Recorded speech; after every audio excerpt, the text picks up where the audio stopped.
மாதம் பனியில் நிறைய பேர்த்துக்கு முன்னாடி வர்ற ஆள் தெரியாது. இப்படியே பார்ப்பாங்க. ஒருத்தன் அப்படித்தான் ஃபில்டர் அடிச்சுக்கிட்டே இருந்தேன். அவங்க அப்பா வந்துட்டார்.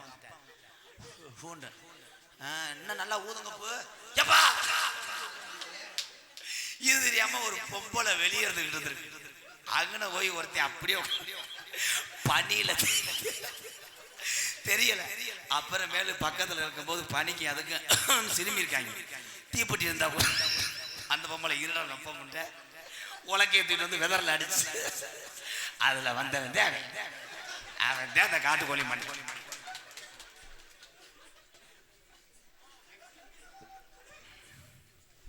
அண்ணே என்னப்பா? எனக்கு ஒரு சந்தேகம்ண்ணே. நாடகமா கராட்டமா? இல்லண்ணே, இந்த வெதர்னா கொட்டையா? வேணா கிளச்சிக்கிட்டு அவனை பாரு. ஏலே, இன்னைக்கு தமிழ்நாட்டில் தப்பு பண்ணாத மனுஷன் யார் இருக்கா? இன்னைக்கு சொல்றீங்க, நோட் பண்ணி வச்சுக்கோங்க. ஒரு ஆம்பளையால கூப்பிட்டு 40 வயசு ஆளை கூப்பிட்டு கேளு. பீடி சீரட்டு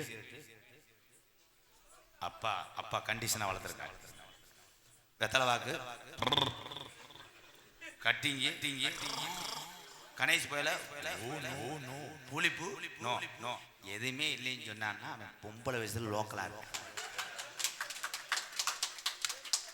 அப்ப இங்கிட்ட ஒரு குரூப் மாநாடு விடுறானா? அப்ப இங்கிட்ட ஒரு குரூப்பே இருக்கா? இங்க வரணும், என் கவட்டைக்குள்ள பாருண்ணே. மணப்பாறையில இருந்து வந்தா ஏன் அமைதியா இருக்க? எனக்கு எடுத்து விட்டு போ. அவர் சொல்றதை பார்க்க, நான் மணப்பாறையில இருந்து வந்திருக்கேன் சார், நான் அமைதியா இருக்கேன் சார். எங்க மணிகண்டை கவட்டுக்குள்ள என்ன பண்ற? மணிகண்டை மாமாவா? ஏய் இதாவது பரவாயில்ல, ஒரு பசைய கவுத்தி விட்டுருக்கேன். இப்போ ஒருத்தன் பசு மலையில ஏறி இருக்கு, நல்லா மழை பெஞ்சுக்கிட்டே இருந்திருக்கு. டிரைவர் பாவம் 3 நாளா இறங்கல. அவன் கடங்குன்னு கீரை போட்டு உங்குன்னு ஏற்றிருக்கேன். இவன் பக்கத்துல உட்காந்துட்டு தமிழ் செக்ஸ் அவன் கடங்குன்னு ஆக்சிலேட்டரை கொடுத்து புரட்டி விட்டு விழுந்தவனே டிரைவர் அரைச்சு எந்திரிச்சு வந்து கேட்குறேன், வீடியோ ஓப்பன் ஆயிடுச்சா ப்ரோ?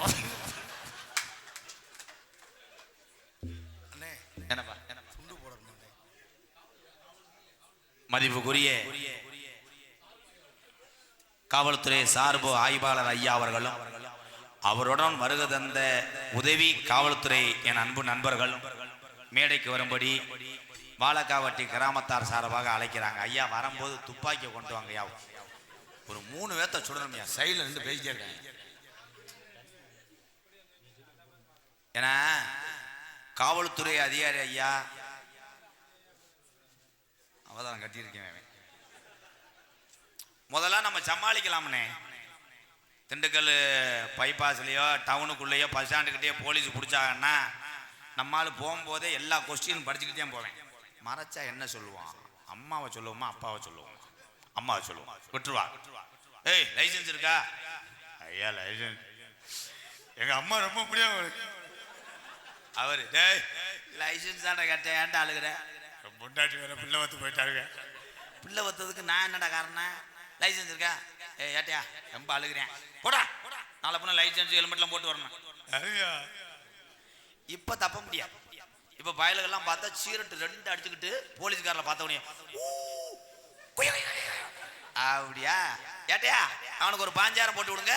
TN 43 45 கிரிச்சு புடிச்சு கரிச்சு சோழி முடிஞ்சு. விற்கும் போது செத்தேன்.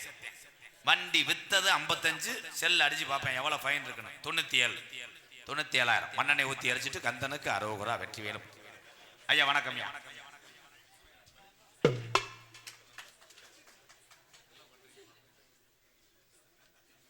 நாளை பண்ண நான் வருவேன், என்னை கொஞ்சம் பார்த்துக்கங்க. நான் என்னைக்குமே உங்களை உற்ற நண்பேன். தலைக்கவசம் போடணும், என்னை கண்டுக்கிறவேன்.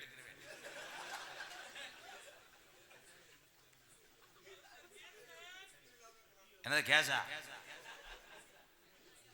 ஒன்னே மாதிரி ஆளுக்கு ஒரு ஜோக்கு வச்சிருக்கீங்க. ஜவுளி கடைக்கு நம்ம போறோம்ல, திண்டுக்கல்லே ஜவுளி கடை இருக்குன்னு வைவேன். ஒரு பெரிய மீசை வச்சுக்கிட்டு ஒருத்தர், வாங்க தம்பி என்ன வாக்குறிய, டவுசர் எடுக்கிறீங்களா, வேட்டி வேணுமான்ட்ட. ஏ போய உன் கடையே வேணாம். நல்லா அழகான பிள்ளை இருக்கட்டும். என்ன வேணும் சார்? ப்ரோ ப்ரோ ப்ரோ என்ன பாக்குறீங்க? அவன் நான் உன்னையத்தையும் பார்க்க வந்தேன், உன்னை கிளச்சிருவேன். உள்ள போய் பயங்கரமா பேசுவேன். சட்டி மேடம் போட்டா அழுத்தாத மாதிரி சட்டி, அப்படி போடாமத்தே இருக்கும். 90 சைஸ் இருக்கா? அது உடனே பிராண்டு இருந்துச்சுங்க ப்ரோ, ஓனரை பத்தி ஆர்டர் பண்ணியிருக்காரு, தற்சமயம் 120 இருக்கு, சைஸ் போடுறீங்களா? போடுறேன். சட்டியை போட்டு இவன் போயிடுவேன், சட்டி அங்கனே கிடக்கு. அப்ப ஒரு வியாபாரத்துக்கு கூட பெண்கள் தான் வேண்டும். ஏன் பெண்கள்ன்றாங்கன்னா, ஒரு நல்ல விஷயமும் நம்ம போகும்போது மகாலட்சுமி முகத்திலே முழிப்பது யார் என்றால் தாய்மார்கள்.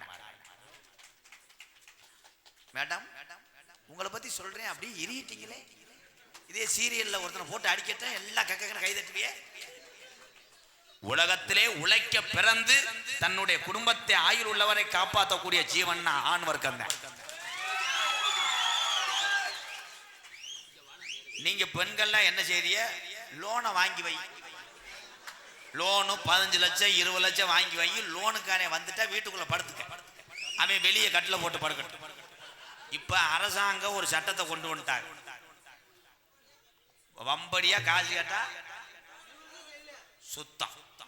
வட்டிக்கு விட்டேன் பூரா அழுவேன், இன்னும் போய் கேட்க முடியாது. வட்டிக்கு விட்டவேன், கோவிந்தசாமி 5 லட்சம் எப்ப கட்டுவேன்? கொஞ்சம் மேல பாருங்க, தூக்கயிறு தொங்கு, நீ என்னை டார்ச்சல் பண்ணிட்டு தொங்கிடுவேன், காசு வேணாம், 2 வருஷம் கழிச்சு வரேன். பூராமே அன்னைக்கு ஒரு ஆளு அந்த வட்டி காசை கொடு அப்படின்றீங்க, பைய விட்டு எடுத்துருக்கீங்க, காசு தானே இல்லை, பால்டாய், நீ என்னை சித்திரவடுத்துன்னு சொல்லிட்டு ஹைகோர்ட்ல கேஸ் போடுவேன். நான் உன்ட்ட காசு கேட்கவில்லையே, காசு உன்ட்ட கேட்கவில்லையே, நல்லா இருக்கியா, நேற்று நெஞ்சு வலிட்டாங்க, அதை கேட்கத்தான் வந்தேன், நாசமா போக. அதனால இனிமேல யாருக்கும் கைமாத்த கூட காசு கொடுக்காத. ஆனா லோனு கொடுத்த ஆளுங்க நிலைமையை நினைச்சு பாரு.